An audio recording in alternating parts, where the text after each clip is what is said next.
She kissed a stranger at the mating ceremony, not knowing he's the Alpha King. I woke up in chains in the Alpha King's carriage with no memory of how I got there, until he leaned forward and said, "You kissed me at the ceremony, activated a death curse, and now one of us has 3 days to live. So tell me, Omega, who sent you?" The worst part, I could feel his heartbeat in my chest like it was my own, and the mark on my wrist was burning brighter every second we stayed close. Hey beautiful souls, welcome to Munville. Hit that subscribe button if you're new, and smash the like if you're ready for tonight's story. Real quick, comment where you're watching from and what time it is. I love knowing my story family is worldwide. Let's get into it. The silver chains burned against my wrists. I woke with a gasp, my head slamming against the velvet interior of a moving carriage. The world rocked beneath me, wheels grinding over stone, the smell of pine and smoke thick in the air. My vision blurred. My wolf whimpered inside me, restless and afraid. And across from me, bathed in shadow, sat him, the Alpha King, Ridian Blackmane. His obsidian eyes locked onto mine, cold and unreadable. He didn't speak, didn't move, just watched me like a predator deciding whether to devour or destroy. I yanked at the chains. "Let me go." "No." One word. Final as death. "You have no right." "I have every right." His voice was low, dangerous, wrapped in silk and steel. "You kissed me. You activated the bond. You doomed us both." My breath caught. The bond. The memory crashed into me like a tidal wave. I wasn't supposed to be there. Omegas were forbidden from the eclipsed mating ceremony. Cursed wolves even more so. But something had pulled me from my bed that night. A whisper that didn't belong to me. A command I couldn't resist. "Come." I'd stolen a wooden mask and slipped into the ceremony under the cover of darkness. The air thrummed with magic. Wolves danced in swirling masks of gold and silver, their scents muted by ancient spells. No one noticed me. Until he did. I felt him before I saw him. A presence that made the air crack. A power that silenced my wolf and made my knees weak. He stood at the center of the clearing, dressed in black ceremonial robes, his face hidden behind the obsidian mask, the one only the Alpha King could wear. But the king hadn't been seen in years. Everyone said he was a ghost. A myth. So this had to be someone else. Right. I should have run. But my feet moved forward. The crowd parted like water. And then his hand was on my wrist, pulling me close, and the world disappeared. "Don't run," he whispered against my ear, voice rough and raw. "I finally found you." I didn't understand. I didn't care. Because when his lips crashed into mine, the universe shattered. He'd exploded through my body. My wolf howled. And the mark on my wrist, the cursed crescent claw I'd hidden my entire life, burned like fire. I gasped and pulled away, clutching my wrist. The mark glowed silver beneath my skin, pulsing with light. The stranger froze. "No," he breathed. "That mark you're—" A horn blasted. Torches ignited. The eclipse ended. And the royal guards flooded the ceremony, their armor bearing the crest of the Alpha King. The masked stranger reached up and tore off his mask. The crowd screamed.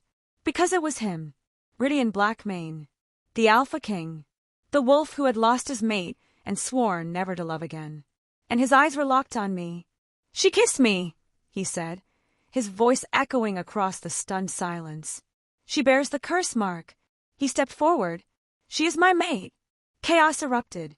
Wolves shouted. Omega scattered. And I stumbled backward, heart hammering, knowing I had just made the worst mistake of my life. But before I could run, something else happened.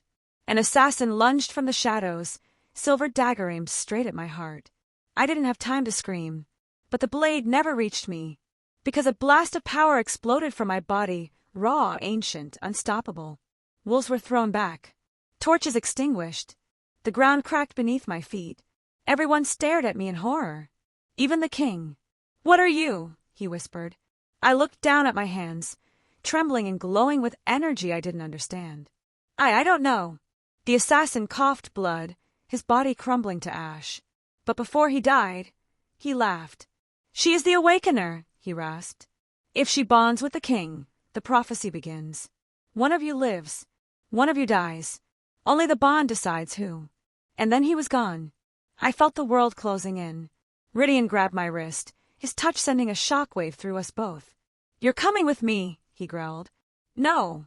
You'll die if I stay near you." His jaw tightened. "Or you will. And I will not risk the world burning to find out which." He lifted me effortlessly and shoved me into the royal carriage. I fought. I screamed. But the door slammed shut, and the last thing I saw before the carriage jolted forward was the pack staring after us in terror. "You had no right to take me," I said, voice shaking. Rydian leaned forward, his eyes burning into mine. "You think I wanted this," he said quietly. "You think I wanted to feel the bond again after everything I lost?" His voice cracked. "My first mate died because of me, and now the moon has cursed me with another, one who will either kill me or force me to kill her." I felt tears sting my eyes. "Then let me go. Break the bond before it's too late." "It's already too late." He pulled back his sleeve, and I saw it, a mark identical to mine, glowing on his wrist. The crescent claw, the symbol of the doomed lineage. "We're bound now," he said, "and the only way to break it is death." The carriage stopped. I looked out the window and saw it. The dark palace, a fortress of black stone and iron, rising from the mist like a nightmare. Guards yanked open the door. Rydian stepped out, then turned back to me. "Welcome to your new home, Omega." I was dragged from the carriage, chains clinking, heart pounding. And that's when I heard it. A voice. Soft, cold, echoing through the grand hall. "So you finally brought her home, my king. The girl who will kill you, just like I planned." I spun around, but no one was there. Only shadows, and the faint scent of roses and blood. Rydian's face went pale. "No," he whispered. "She's dead. She's been dead for 3 years." But the voice laughed, and somewhere deep in the palace, a door creaked open. They threw me into a room fit for a queen. Silk curtains, velvet furniture, a 4-poster bed draped in silver and midnight blue. Candles flickered in gold sconces, casting dancing shadows across walls covered in ancient tapestries. It was beautiful. It was terrifying. Because I knew, the moment I stepped inside, that this room belonged to a dead woman. The door slammed behind me. A lock clicked. I was alone. My wrists still ached from the silver chains they'd finally removed. I rubbed them, trying to calm my racing heart, trying to make sense of what had just happened. The voice in the hall. "The girl who will kill you, just like I planned." I'd seen Rydian's face when he heard it. The color drained from his skin. His hands trembled. He knew that voice, and it scared him. A soft knock interrupted my thoughts. "Enter," I said, though I had no authority here. An older woman slipped inside, head bowed, carrying a tray of food. She was small, fragile-looking, with silver hair and eyes that refused to meet mine. "Your meal, miss," she whispered. "I'm not hungry." She hesitated. "You should eat. You'll need your strength." "For what?" Her hands shook as she set the tray down. "For surviving this place." I stepped closer. "What do you mean?" She glanced at the door, then leaned in, voice barely audible. "This room belonged to Queen Alara, the king's first mate. She died 3 years ago in this very chamber." My blood went cold. "How?" "No one knows. They found her body in front of that mirror." She pointed to the far wall, where an enormous mirror stood, its frame carved with wolves and thorns. Her throat was slit, but the blade was never found, and the door was locked from the inside. I stared at the mirror. My reflection stared back, pale and wide-eyed. "They say her spirit never left," the servant continued. "That she's waiting for something, or someone. Why are you telling me this?" She finally looked at me, and I saw fear in her eyes. "Because you have her mark." "What?" She pointed to my wrist, where the crescent claw still faintly glowed beneath my skin. Queen Alara had the same mark. She hid it, but I saw it once, when I dressed her wounds. Her voice dropped to a whisper. She told me she was cursed, that she would destroy the king if she stayed. And then one night, she trailed off. She killed herself. I finished. The woman nodded. Or something killed her. Before I could respond, she turned and hurried out, the door locking behind her once more. I was alone again, with a dead queen's ghost. I didn't want to sleep in that bed, but exhaustion pulled at me like chains, and eventually, I collapsed onto the silk sheets, still dressed, still afraid. I dreamed of the ceremony, of the kiss, of Rydian's eyes when he realized what I was. But then the dream shifted. I was standing in this room, but it wasn't empty. A woman sat at the vanity, brushing long dark hair. She wore a silver gown, and on her head rested a crown of bones in moonlight. She turned. Her face was beautiful, haunting, and her wrist bore the same crescent mark as mine. "Queen Alara, you're here," she said softly, as if she'd been expecting me. "This is a dream," I whispered. "Is it?" She stood and walked toward me, her gown trailing like mist. "I've been waiting for you, Mira. How do you know my name?" She smiled sadly. "Because I chose it for you." My heart stopped. "What?" "You were always meant to come here. Always meant to replace me." She reached out and touched my cheek. Her fingers were ice cold. "I failed to save him. But you might succeed." "Save who?" "Rydian. Save him from what he truly is." Her eyes darkened. "He doesn't know, Mira. He doesn't know what sleeps inside him. And when the bond fully awakens, it will consume you both." "I don't understand." "Find my journal," she said urgently. "It's hidden behind the third rose in the tapestry. Read it. Learn the truth before it's too late." "Wait." But she was already fading. "He's not the monster they think he is," she whispered. "But he will become one, unless you stop it." And then she was gone. I woke with a gasp. Moonlight streamed through the window. The room was silent, but my heart pounded as I stumbled out of bed and moved toward the tapestry on the wall, a massive piece depicting a wolf standing beneath a bleeding moon. I counted the roses woven into the fabric. 1, 2, 3. I pressed it. A soft click echoed. A section of the wall slid open, revealing a hidden compartment. Inside was a leather-bound journal, worn and stained. I pulled it out with trembling hands and opened it. The first page was written in an elegant script. "If you are reading this, then I am already dead, and you are the one who has come to finish what I could not." I turned the page. "His name is Rydian Blackmane. He is the Alpha King, my mate, my love, and my executioner. But he doesn't know what he truly is. He doesn't know about the beast in his bloodline. He doesn't know that when the Awakener comes, she will either free him or destroy us all." My hands shook. I flipped faster, desperate for answers. And then I saw it. A sketch.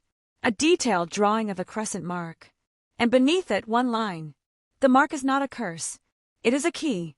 And she who bears it will unlock the king's true form." I stumbled backward. The journal slipped from my hands. And that's when I saw her. In the mirror. Queen Alara stood behind me, wearing the crown of bones, her eyes hollow and sad. "You were always meant to replace me," she whispered. I spun around. No one was there.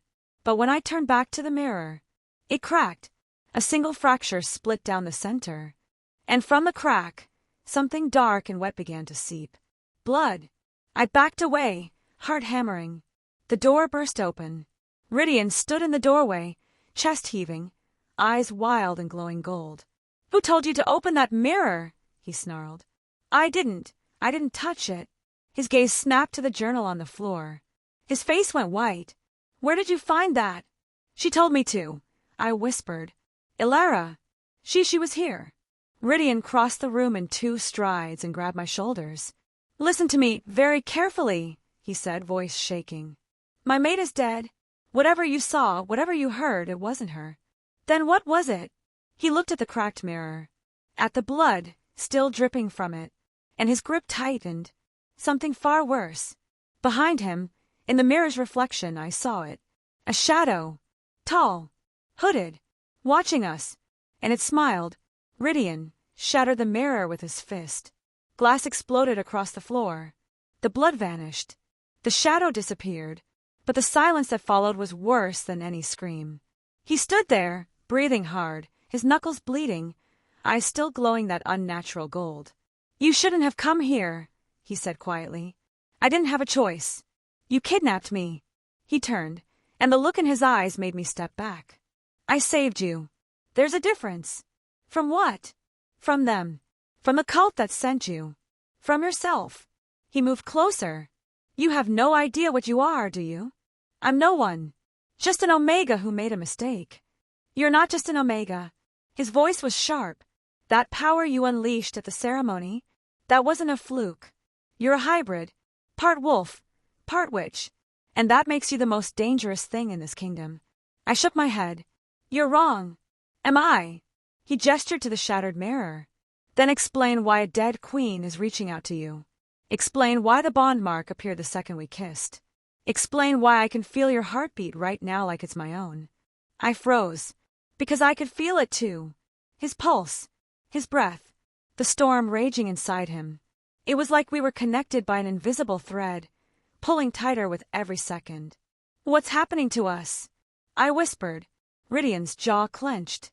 The bond is awakening, and if we don't stop it, it will consume us both. Then break it. I can't. Why not? He looked away. Because the death oath bond can't be broken. Only completed. What does that mean? He was silent for a long moment. Then he pulled up his sleeve and showed me his wrist. The crescent mark glowed brighter now, pulsing in rhythm with mine. It means the bond will feed on us until one of us dies, he said. The stronger the connection, the faster the curse works. And we won't know who the victim is until it's too late. My stomach twisted. So what do? We stay away from each other. No contact.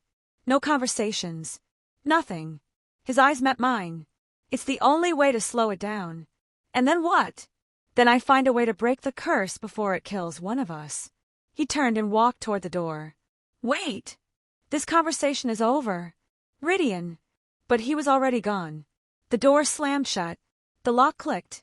And I was alone again. I lasted 3 hours. That's when the pain started. It began as a dull ache in my chest, like something was missing. Then it spread, burning through my veins, clawing at my ribs, stealing my breath. I collapsed onto the floor, gasping. My wolf howled inside me, desperate and starving. Mate. Need mate. No, I choked out. Stay away from him. But my body didn't listen. The bond was hungry, and it wanted to be fed. Across the palace, Rydian felt it too. He gripped the edge of his desk, knuckles white, fighting the fire raging through his blood. He'd felt bond pain before with Alara, but this was different. This was consuming him. His wolf snarled, clawing to get out, demanding he go to her. No, he growled. I won't. But his body was already moving. I didn't hear the door open. I only felt his presence, a wave of heat and power that made my wolf sing. Mira! I looked up.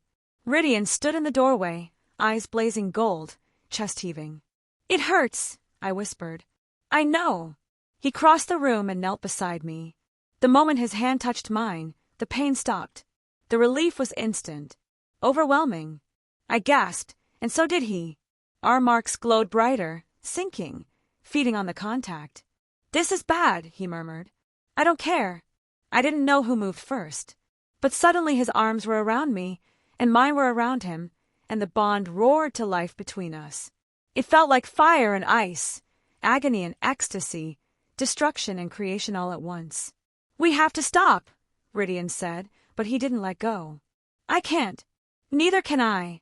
We stayed like that, wrapped in each other, the bond feeding and growing stronger with every heartbeat. And then the door burst open. An old woman stepped inside, cloaked, hunched, her eyes milky white. A healer. She took one look at us, and her face went pale. Separate. Now. Rydian pulled away immediately, and the pain slammed back into me like a blade. The healer moved between us, her hands glowing with ancient magic. How long has the bond been active? She demanded. Since the ceremony, Rydian said. She cursed under her breath. Then you have less time than I thought. How much time? I asked. She looked at me with something like pity. If you reject the bond, you both die within days. If you complete it, one of you dies instantly. She paused. Either way, the clock is already ticking. The room spun. Rydian stood. Then we find the witch who created this curse, and kill her before the bond kills us. The healer shook her head slowly. You can try, my king. But curses this old don't have simple solutions. He ignored her and crossed to an ancient cabinet, pulling out a rolled map. He spread it on the table. The witch cult operates from the Blackthorn marshes. If we leave now... Rydian. My voice stopped him, because I was staring at the map, at the symbol drawn in the corner, a crescent claw wrapped around his skull, and beneath it, A portrait. A sketch of the witch who'd created the doomed lineage. The blood drained from my face. What? Ridian asked. What is it? I couldn't speak. Because the witch in the drawing had my face. That's impossible. Ridian's voice was cold, but I heard the tremor beneath it. I couldn't stop staring at the drawing. At the face that mirrored mine. Same eyes. Same sharp cheekbones. Same mark on her wrist. It's not me, I whispered. It can't be. It's not. The healer stepped closer, squinting at the map. This portrait is over 300 years old, but the resemblance is troubling. Ridian's eyes narrowed. Bloodline. Most likely. The witch who created the doomed lineage was named Kiran the Seer. She was the last of her coven before the Alpha Kings hunted them to extinction. The healer's voice dropped. If this girl carries her blood, then she's not just cursed. She's the final piece of something much older. What does that mean? I asked, fear crawling up my spine. Ridian didn't answer. He rolled up the map and turned toward the door. Where are you going? The Forbidden Archive. If you're connected to Kiran, the answers are there. He glanced back at me. And you're coming with me. The Forbidden Archive was buried deep beneath the palace, behind 3 locked doors and a barrier that hummed with protective magic. Ridian's blood opened the seal.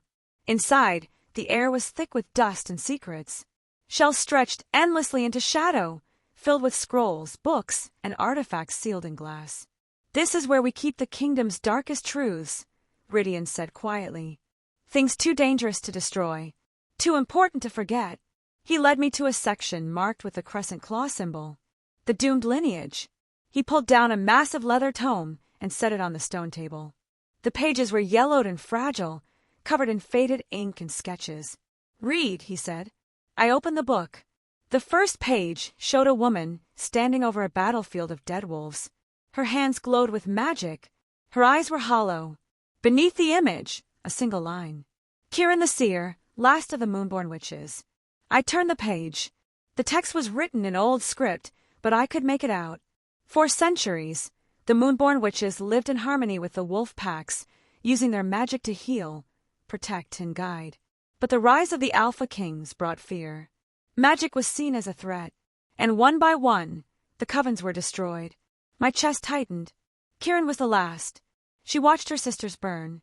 She watched her daughters die. And when the Alpha King finally came for her, she did not run. I turned the page again. A new image appeared. Kiran standing before a hooded Alpha King, her hands raised, glowing with light. She cursed him, not with death, but with something worse. She cursed his bloodline to never know peace. She cursed his heirs to be hunted by their own mates. My hands trembled, but the curse was not complete. Kiran knew she would die, so she placed the final piece of the spell into her own daughter, a child born of wolf and witch, hidden away, waiting to be awakened. I looked up at Ridian, horrified. She cursed her own daughter? He nodded slowly. She turned her into a weapon, one that would activate the moment she bonded with a king. So I couldn't finish the sentence. You're the descendant of that daughter, Ridian said. You were designed to destroy the Alpha King bloodline. The words hit me like a blade. I didn't ask for this. Neither did I. His eyes burned into mine. But here we are. I turned back to the book, desperate for something, anything that would undo this.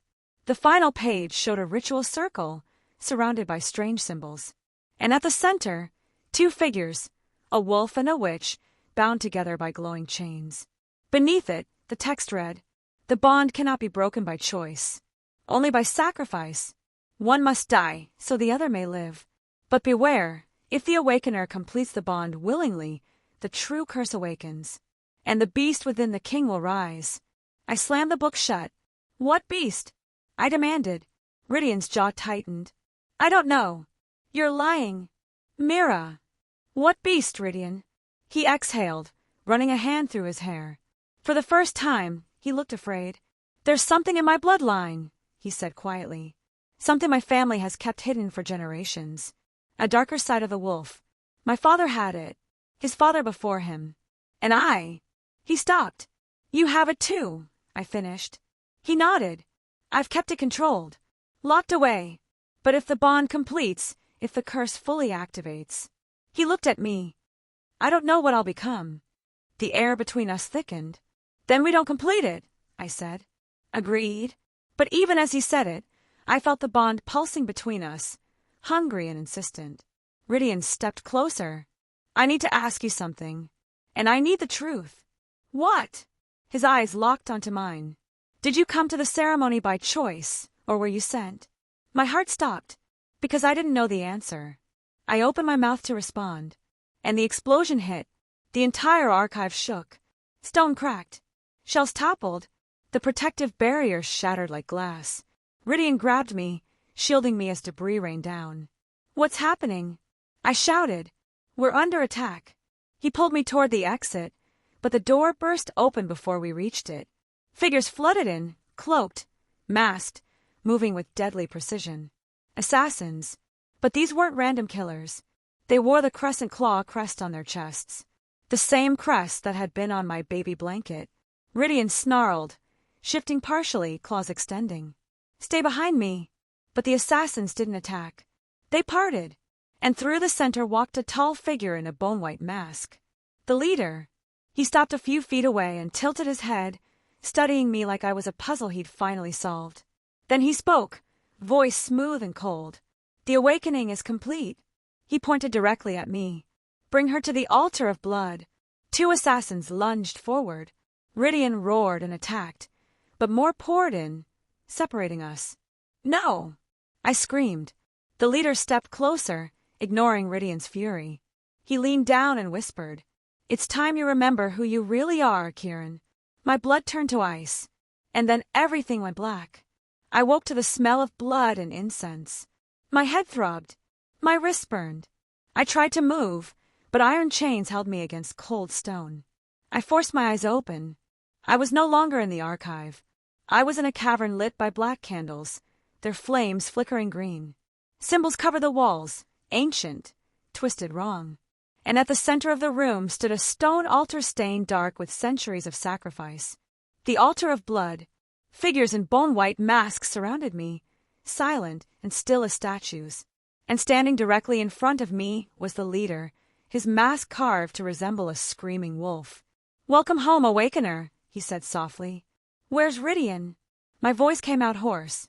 The king is indisposed. He put up quite a fight, but even he cannot stand against an entire cult. The leader tilted his head.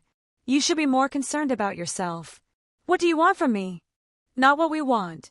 He stepped closer. What you owe? I don't owe you anything. Don't you? He raised his hand, and one of the masked figures stepped forward, carrying a brass bowl filled with dark liquid. The leader dipped his fingers into it and moved toward me. No, don't. But he pressed his wet fingers against my forehead.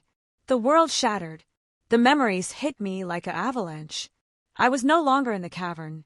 I was small, maybe 4 years old, standing in a circle of hooded women. They chanted in a language I shouldn't understand but somehow did.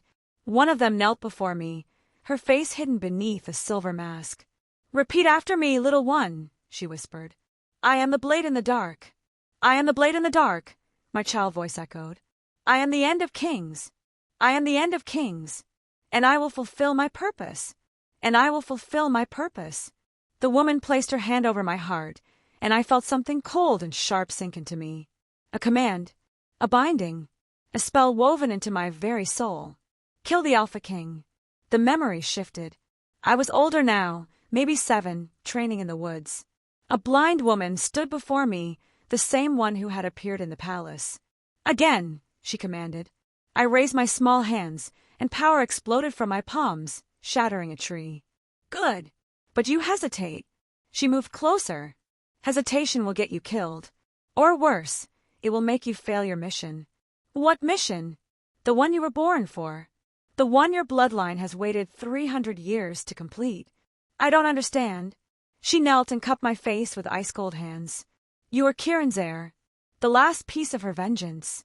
And when the time comes, you will meet the Alpha King, bond with him, and end his bloodline forever. What if I don't want to? Her grip tightened painfully. You don't have a choice. The spell is already inside you. The moment you bond with him, it will activate, and you will become what you were always meant to be. What's that? She smiled beneath her veil. his executioner. Another memory. I was older still, maybe 12, lying in a small bed in a stone chamber. The blind woman sat beside me, whispering the same words every night. You will forget this place. You will forget us. You will believe you are no one, just an unwanted omega. But when the time comes, the spell will wake, and you will remember. You will find him. You will kiss him. You will destroy him. Her fingers traced the mark on my wrist. This is your purpose, child, and you cannot escape it. The final memory. I was 15. The blind woman stood before me one last time. Tonight, we release you. You will be found at the border of Bloodwood Forest. A pack will take you in. You will live among them, hidden, harmless. And then you wait. The spell will guide you when the time is right. You won't even know you're following it. She leaned close. You'll think every choice is yours. But it never was. She pressed a vial of liquid to my lips. Drink, forget, and wait for the moon to call you. I drank, and everything went dark. I gasped, slamming back into the present. The leader stood over me watching. Now you remember, he said quietly. You were ours long before you were his. Tears streamed down my face. No, I didn't know, I didn't mean to. But you did. His voice was calm, almost kind. You went to the ceremony because the spell made you. You kissed him because we commanded it. Every step you took was part of the plan. I didn't want this. It doesn't matter what you wanted. He gestured to the altar. You were forged into a weapon. And now it's time to fire. I won't kill him. You won't have to. The leader turned. The bond has already done the work. You activated the curse. And even now it's feeding on him, draining his life. My heart stopped. What? Every moment you spend near him, the curse grows stronger. Every touch, every heartbeat. You're poisoning him, Awakener. Just like we designed. No, you're lying. Am I? He snapped his fingers. One of the masked figures dragged forward a mirror and angled it toward me. I saw my reflection and screamed, because my eyes were no longer my own. They glowed silver white, just like the blind woman's.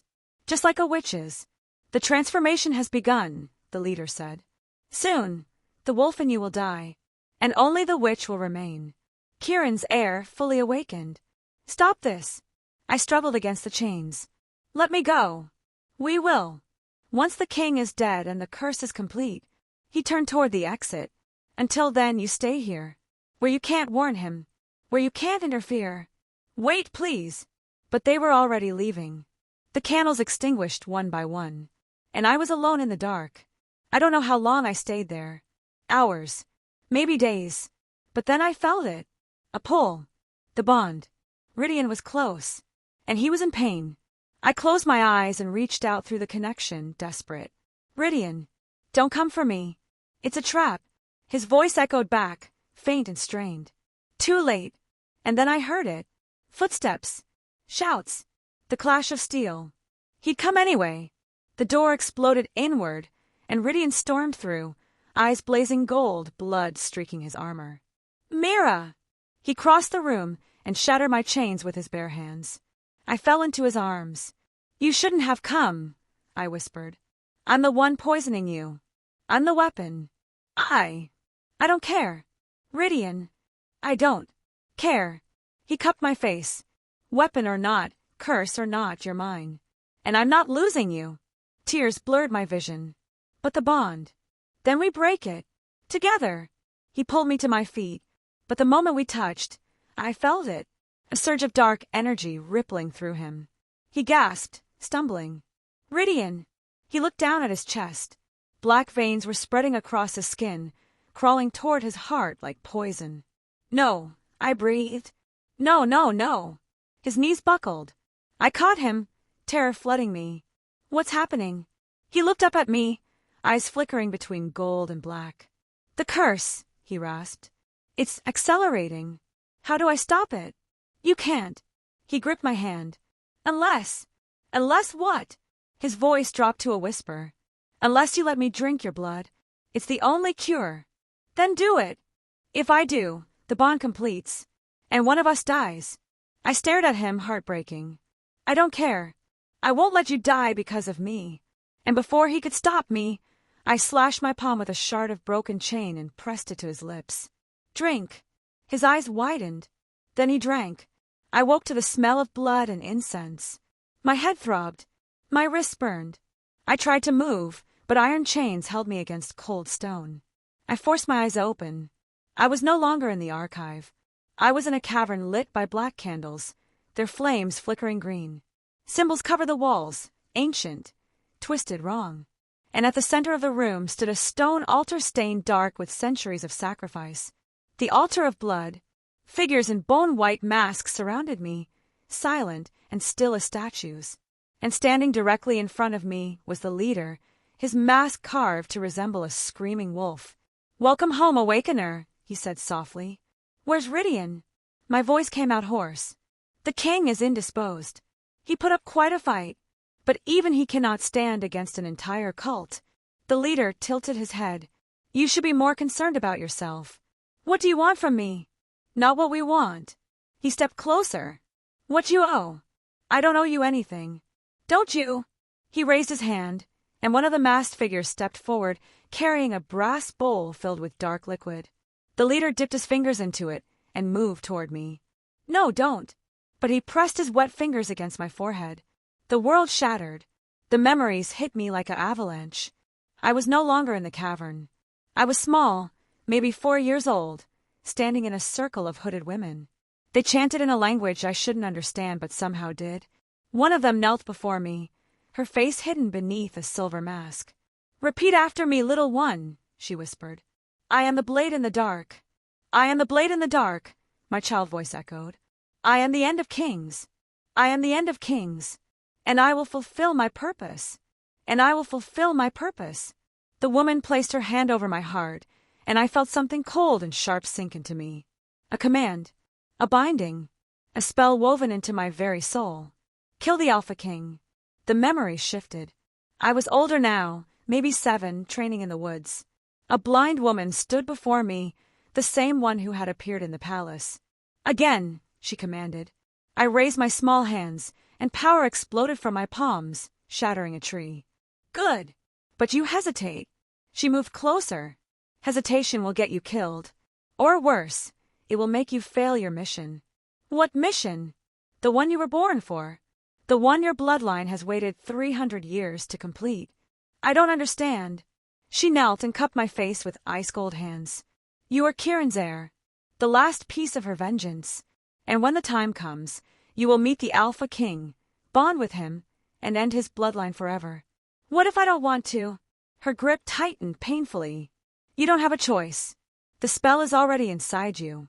The moment you bond with him, it will activate, and you will become what you were always meant to be." "What's that?" She smiled beneath her veil. "His executioner. Another memory." I was older still, maybe 12, lying in a small bed in a stone chamber. The blind woman sat beside me, whispering the same words every night. "You will forget this place. You will forget us. You will believe you are no one, just an unwanted Omega. But when the time comes, the spell will wake, and you will remember. You will find him. You will kiss him. You will destroy him." Her fingers traced the mark on my wrist. "This is your purpose, child, and you cannot escape it." The final memory. I was 15. The blind woman stood before me one last time. "Tonight we release you. You will be found at the border of Bloodwood Forest. A pack will take you in. You will live among them, hidden, harmless. And then you wait. The spell will guide you when the time is right. You won't even know you're following it." She leaned close. "You'll think every choice is yours. But it never was." She pressed a vial of liquid to my lips. "Drink, forget, and wait for the moon to call you." I drank, and everything went dark. I gasped, slamming back into the present. The leader stood over me watching. "Now you remember," he said quietly. "You were ours long before you were his." Tears streamed down my face. No, I didn't know, I didn't mean to." "But you did." His voice was calm, almost kind. "You went to the ceremony because the spell made you. You kissed him because we commanded it. Every step you took was part of the plan. I didn't want this." "It doesn't matter what you wanted." He gestured to the altar. "You were forged into a weapon. And now it's time to fire. I won't kill him. You won't have to. The leader turned. The bond has already done the work. You activated the curse. And even now it's feeding on him, draining his life. My heart stopped. What? Every moment you spend near him, the curse grows stronger. Every touch, every heartbeat. You're poisoning him, Awakener.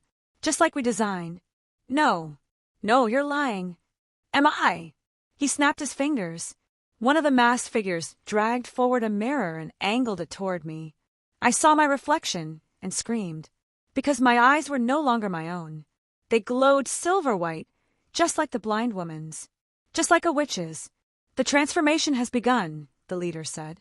Soon, the wolf in you will die, and only the witch will remain. Kieran's heir fully awakened. Stop this. I struggled against the chains. Let me go. We will. Once the king is dead and the curse is complete, he turned toward the exit. Until then, you stay here, where you can't warn him, where you can't interfere. Wait, please. But they were already leaving. The candles extinguished one by one, and I was alone in the dark. I don't know how long I stayed there. Hours, maybe days. But then I felt it. A pull. The bond. Rydian was close, and he was in pain. I closed my eyes and reached out through the connection, desperate. Rydian, don't come for me. It's a trap. His voice echoed back, faint and strained. Too late. And then I heard it. Footsteps. Shouts. The clash of steel. He'd come anyway. The door exploded inward, and Rydian stormed through, eyes blazing gold, blood streaking his armor. Mira! He crossed the room and shattered my chains with his bare hands. I fell into his arms. You shouldn't have come, I whispered. I'm the one poisoning you. I'm the weapon. I don't care. Rydian, I don't care. He cupped my face. Weapon or not, curse or not, you're mine. And I'm not losing you. Tears blurred my vision. But the bond, then we break it. Together. He pulled me to my feet, but the moment we touched, I felt it. A surge of dark energy rippling through him. He gasped, stumbling. Rydian! He looked down at his chest. Black veins were spreading across his skin, crawling toward his heart like poison. No, I breathed. No, no, no. His knees buckled. I caught him, terror flooding me. What's happening? He looked up at me, eyes flickering between gold and black. The curse, he rasped. It's accelerating. How do I stop it? You can't. He gripped my hand. Unless what? His voice dropped to a whisper. Unless you let me drink your blood. It's the only cure. Then do it. If I do, the bond completes, and one of us dies. I stared at him, heartbreaking. I don't care. I won't let you die because of me. And before he could stop me, I slashed my palm with a shard of broken chain and pressed it to his lips. Drink. His eyes widened. Then he drank. We didn't make it through the first night. Rydian collapsed 3 hours into our journey, his body seizing violently as black veins crawled across his skin again. No, not yet! I gasped, catching him before he hit the ground. His eyes flickered, gold to black, black to gold, fighting a battle I couldn't see. Mira! His voice was strained. You need to chain me. What? Chain me. Now. He shoved a set of silver manacles into my hands. Before I lose control. Rydian, do it. I hesitated for only a second before snapping the manacles around his wrists. The silver burned his skin, and he hissed in pain, but the black veins receded slightly. It won't hold for long, he panted. When I turn, you run. You don't look back. You get to the temple and find the cure without me. I'm not leaving you. You don't have a choice. His eyes rolled back, and the beast erupted out of him. The manacles shattered like glass. Rydian, no, the thing wearing his body, rose to its full height, bones cracking and reshaping, muscles bulging unnaturally. Its eyes locked onto me. Pure, predatory, hungry. Run, it whispered in that layered, monstrous voice. Let's make this fun. I ran. I tore through the forest, branches whipping my face, lungs burning, heart hammering against my ribs. Behind me, I heard trees exploding as the beast crashed through them. It was toying with me. I could feel it through the bond, the sick pleasure it took from the hunt. "You can't escape me, little wolf," it called out, voice echoing through the darkness. "I can smell your fear, taste your heartbeat." I pushed harder, desperately searching for somewhere to hide. Somewhere, too. A hand shot out and yanked me sideways. I screamed, but a palm covered my mouth. "Quiet!" The blind woman. She pulled me into a hidden hollow beneath a massive tree root, her magic shimmering around us like a veil. The beast prowled past, snarling, searching. "Where are you?" it growled. "I know you're close." I held my breath. The blind woman's grip on my arm tightened. Finally, after what felt like hours, the beast moved deeper into the forest. She released me. "Thank you," I whispered. "Don't thank me yet." Her sightless eyes turned toward me. "We don't have much time. It will find us again. Then help me save him."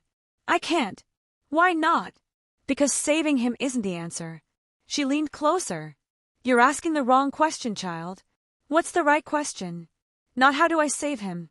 Her voice dropped. "But why am I the only one who can?" I stared at her. "I don't understand. You're a hybrid. Half wolf, half witch. You exist between two worlds, belonging to neither." She touched my chest, right over my heart. "That makes you the only thing powerful enough to rewrite a curse this old." "Rewrite it?" "Curses are just magic twisted by pain and rage. And magic can be untwisted." She pulled back. "But it requires sacrifice. You must choose, Mira. Become the full witch and sever the bond, losing your wolf forever. Or become the full mate and let the bond consume you both. Those are both terrible choices." "Yes. Which is why you must make a third." "What third choice?" Her lips curved into something that might have been a smile. "The one no one has dared to make. Rewrite the curse entirely." "How?" "By speaking the original words Kieran used and changing them. Magic is language. Language can be edited." She gripped my shoulders. "But it will cost you. To rewrite a curse of this magnitude, you must offer something equal in return." "What does that mean?" "It means you might lose him anyway. Or yourself. Or both." Her voice softened. "Are you willing to risk that?" I thought of Rydian's smile. His voice. The way he looked at me like I was worth saving. "Yes." She nodded. "Then listen carefully." She taught me the words. Ancient. Guttural. Words that tasted like blood and moonlight. "When the beast comes for you again," she said, "speak them. Don't hesitate. Don't stop, even if it feels like you're being torn apart. The curse will fight you. But if your will is stronger..." A roar split the night. The beast had found us. The blind woman's magic flickered and died. "It's time," she whispered. And then she was gone, dissolving into mist. The beast stepped into the clearing, its black eyes gleaming. "There you are." I stood, legs shaking, hands glowing with power I barely understood. "Rydian, if you can hear me, I'm sorry." The beast laughed. "He can't. He's gone." "No, he's not." I began to speak the words the blind woman taught me. The beast's eyes widened. "What are you? Stop." But I didn't stop.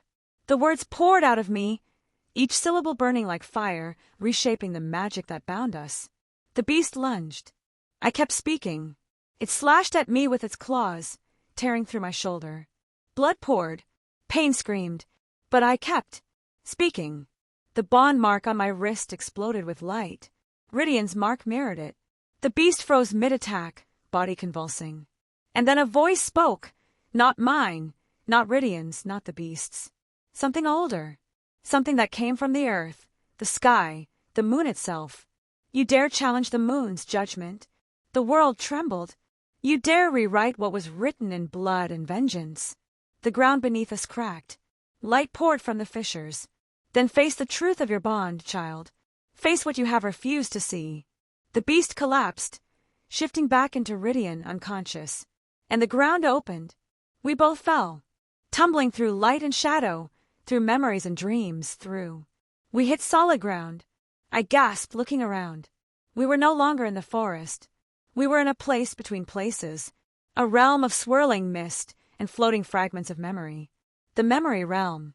Rydian groaned beside me, eyes fluttering open, gold again, clear again. "Mira!" "Where?" "I don't know." A figure materialized before us. Tall, hooded, radiating ancient power. It lowered its hood, and I saw a face I recognized. My face, but older, wiser, colder. "Hello, daughter," said Kirin the seer. My blood turned to ice. That's impossible. You died 300 years ago." She smiled sadly. "Death is not the end for witches like us. I have waited in this realm, watching, guiding." Her eyes shifted to Rydian, "Waiting for the day you both arrived." "Why?" Rydian demanded, getting to his feet. "Why curse us? Why any of this?" Kirin's expression darkened. "Because one of you is already dead, and has been since the moment you kissed." The world spun. "What?" I whispered. She gestured, and a memory played before us like smoke. The night of the ceremony. The kiss. But this time, I saw what I'd missed. The moment our lips touched, a shadow passed between us, entering one of our bodies. A death mark. "One of you carries the mark of death," Kirin said softly. "One of you is living on borrowed time. And when the bond completes fully," she looked at us with something like pity, "the marked one dies, and there is nothing that can stop it." "Which one of us?" I demanded. "Who carries the death mark?" Kirin's expression was unreadable. "That I cannot tell you." "Can't or won't?" Rydian growled. "Both." She turned, her form flickering like a candle flame. "The mark hides itself. It moves, adapts. Even I cannot see it clearly." She gestured to the swirling mist around us. "But the answer lies here, in the memories you've both refused to see." "What memories?" I asked. "The truth about the night Queen Elara died." Rydian went rigid. "Don't. You must." Kirin's voice was firm. "If you want to break this curse, you need to understand how it began. How it truly began." She waved her hand, and the mist condensed into shapes. A memory took form around us. 3 years ago, the night of Queen Elara's death. We stood in the royal bedchamber, the same room I'd been locked in. Queen Elara stood before the mirror, beautiful and haunted, her hand pressed against the glass. She was crying. "Please," she whispered. "Please let me be wrong." She pulled back her sleeve, revealing the crescent mark on her wrist. It was black, rotting, spreading like poison up her arm. The door opened, and a younger Rydian entered. "Elara, what's wrong?" She spun around, quickly hiding her wrist. "Nothing. I just needed a moment." He crossed the room and pulled her into his arms. "You've been distant lately. Talk to me." "I can't." "Why not?" "Because if I do, you'll try to save me." Her voice broke. "And you can't. No one can." He pulled back, studying her face. "What are you talking about?" She looked at him with so much love and so much pain that it hurt to watch. "I'm part of the doomed lineage, Rydian. The mark appeared 6 months ago. And every day since, I've been slowly killing you." His face went pale. "That's impossible.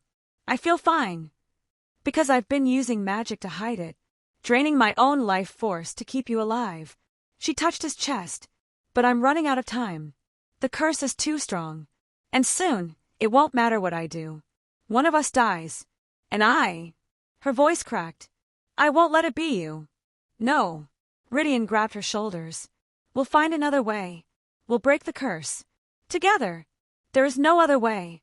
She stepped back, her decision already made. "I've consulted every healer, every witch, every seer. They all say the same thing. The bond must end in death. Then we reject the bond. We can't. It's too late. The mark has already chosen." She smiled through her tears. "But I can choose how it ends." Understanding dawned on his face. "Elara, no. I love you," she whispered.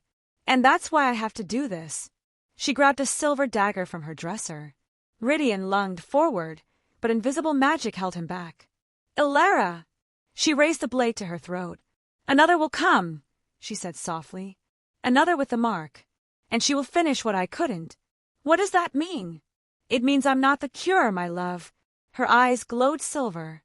"I'm just the beginning." And then she sliced her own throat. Rydian's scream tore through the memory. He fell to his knees, still frozen by her spell, forced to watch as she bled out. As she died to save him. The memory dissolved. We stood in silence, the truth hanging heavy in the air. Rydian was shaking, his face pale, eyes wet. She didn't want me to know, he whispered. She made it look like murder, so I wouldn't blame myself. I'm sorry, I said quietly. He looked at me, broken. She died to save me. And now the moon has cursed me with another mate, one destined to repeat the same fate. No. I grabbed his hand. We're not repeating anything. We're ending it. Kieran watched us with something like approval. Perhaps you are. She waved her hand again. But there is one more memory you must see.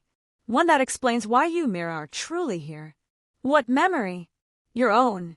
From before you can remember. The mist shifted. A new scene formed. 18 years ago. A hooded figure stood in a dark forest, cradling a baby wrapped in cloth. The baby, me, slept peacefully, unaware. The figure looked down at me with heartbreaking tenderness.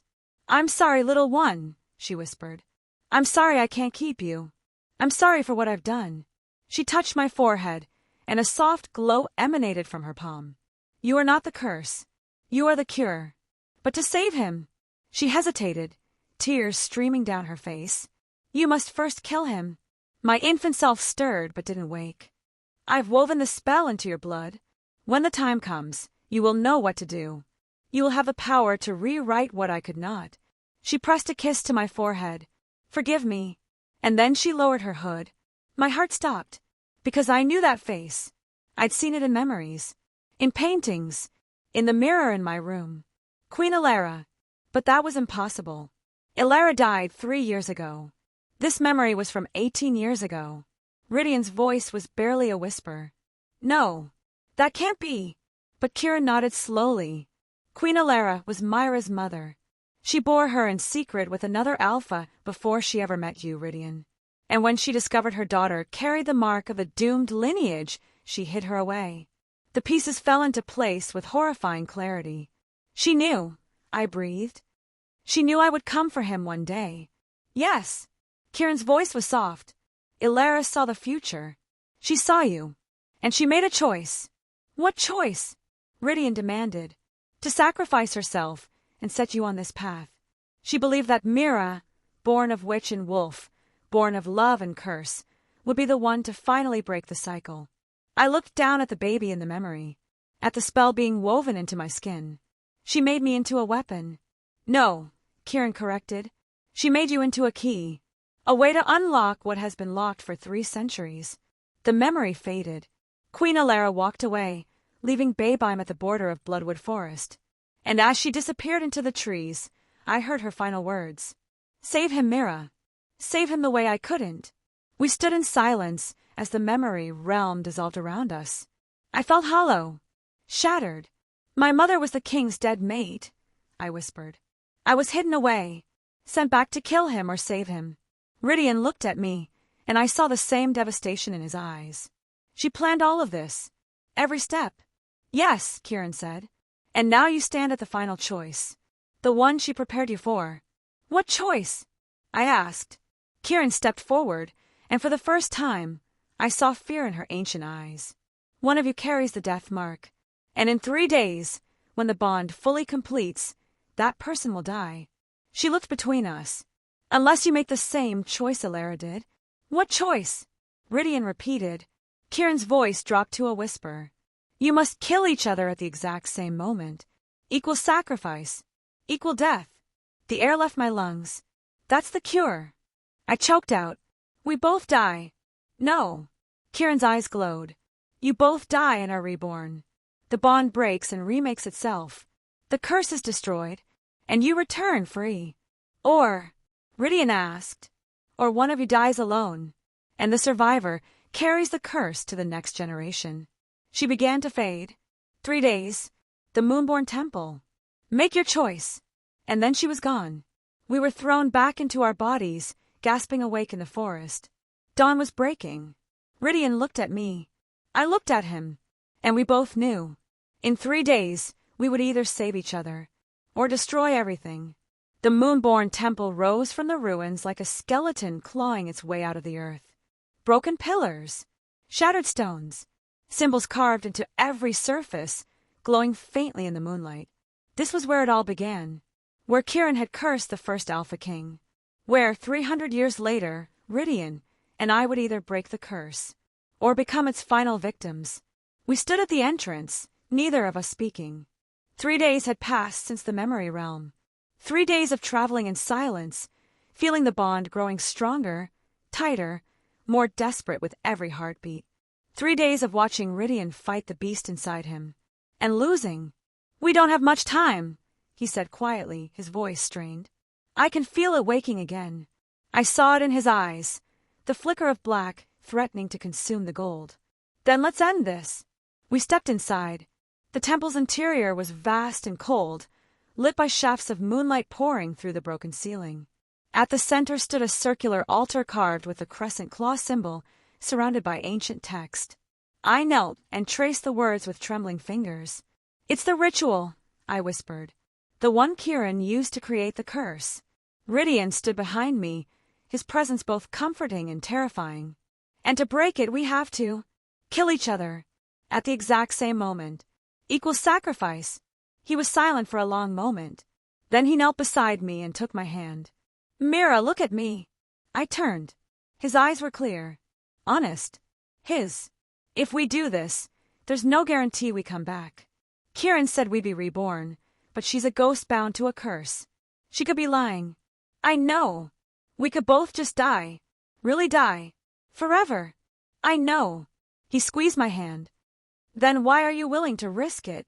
I looked at him, this man who had kidnapped me, protected me, fought for me, nearly killed me. This man I'd been designed to destroy. This man I'd somehow fallen in love with. Because living without you isn't living at all. His breath caught, and then he kissed me, not with desperation or fear, but with certainty, with choice. When we pulled apart, his forehead rested against mine. "Together," he whispered. "Together." We stood and faced the altar. 2 silver daggers lay waiting, as if they'd been placed there centuries ago, just for this moment. I picked one up. Rydian took the other. "On 3?" I asked. "On 3. We stood facing each other, blades raised. The bond between us screamed, sensing what we were about to do. 1. Rydian's hand trembled. 2. My eyes filled with tears.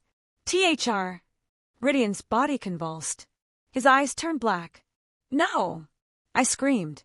The beast erupted out of him, knocking the dagger from his hand. "Did you really think," it snarled, "I would let you destroy me?" It grabbed my throat and lifted me off the ground. "I've waited generations to be free. And now that I have a body strong enough to contain me, you think I'll just let you kill it?" I couldn't breathe, couldn't think. The dagger slipped from my fingers. "Rydian," I choked out. "I know you're still in there." The beast laughed. "He's gone. Buried so deep he'll never." It stopped, because a single tear rolled down its cheek. Not the beast's tear. Rydian's. "He's fighting you," I gasped. The beast's grip tightened. Not hard enough, but I felt it through the bond. Rydian, deep inside, waging a war against the darkness. And he was using every memory of me as a weapon. The kiss at the ceremony, the moment in the carriage, the pain we'd shared, the choice we'd made. I closed my eyes and pushed everything I had through the bond. "I love you, and I'm not giving up on you." The beast froze, its grip loosened, and Rydian's voice broke through, raw and desperate. "Mira, the dagger." I saw it, lying just out of reach. "Pick it up," he gasped, still fighting for control. "And use it. Not without you. You have to." "No." The beast was taking over again. I could see it, the black spreading, consuming. "Please," Rydian whispered, his voice barely audible. "Save yourself." "Not without you," I repeated, and then I did something insane. I grabbed his face and kissed him. The beast roared and tried to pull away, but I held on, pouring every ounce of love, every piece of my soul into that kiss. "Come back to me. Fight. Choose me." And he did. Rydian's eyes snapped open, gold. The beast screamed as he forced it down, chained it, dominated it. "Now," he shouted. We both grabbed our daggers. We raised them, and without counting, without hesitation, we drove them into each other's hearts. Pain, blinding, absolute. We collapsed together, blood pooling beneath us. The world went dark, but through the bond, I felt him. felt his heartbeat slowing, felt his life fading, and felt mine doing the same. I'm scared, I thought. Me too, his voice echoed back. But I'm not alone. Neither am I. And then, light. I woke to silence. No pain. No blood. Just peace. I opened my eyes. I was still in the temple, lying on the altar. Rydian lay beside me, eyes closed, chest rising and falling steadily. Alive. I sat up, gasping, checking my chest. No wound. No scar. Just the faint glow of the bond mark on my wrist. But it had changed. It was no longer black or silver. It was gold.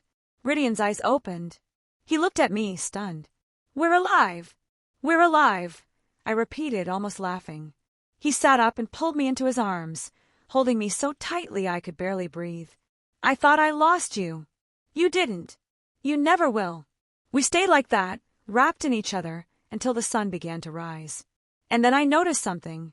On the altar, where our blood had spilled, new words had appeared, glowing, permanent. The curse is broken. The bond is remade. 2 souls, 1 choice. Forever bound by love, not fate. We did it, Rydian whispered. We actually did it.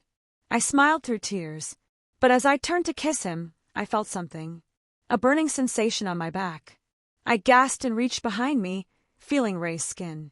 What's wrong? Rydian asked. My back, something's. He turned me around and went very still. Mira! What? What is it? His voice was barely a whisper. You have a new mark. On your shoulder blade. My blood went cold. What kind of mark? He traced it gently with his finger. A crown. Made of thorns. I spun to face him. What does that mean? But before he could answer, a voice echoed through the temple. Familiar. Cold. Amused. It means the curse is broken, child. The blind woman stepped from the shadows, but she no longer looked blind. Her eyes glowed silver, ancient and knowing. But the prophecy is not. Rydian moved in front of me protectively. What prophecy? She smiled.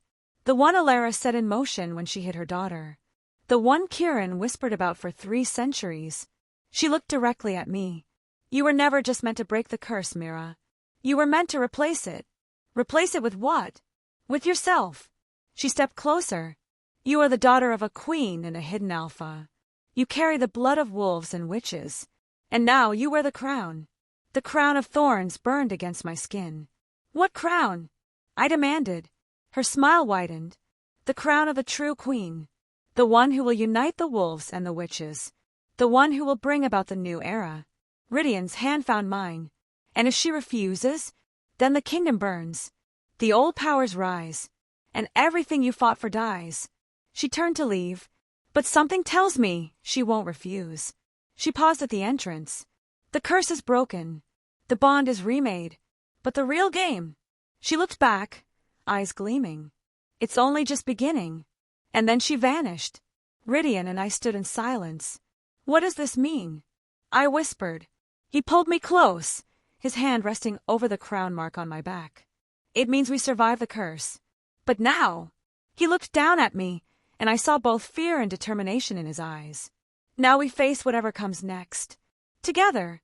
I leaned into him, feeling the bond pulse between us. Strong, steady, alive.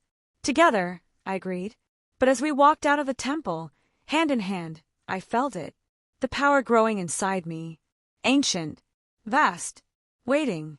And I knew the blind woman was right. The curse was broken. But the prophecy had only just begun. I looked down at my wrist. The gold mark flared. And for just a moment, my eyes flashed silver.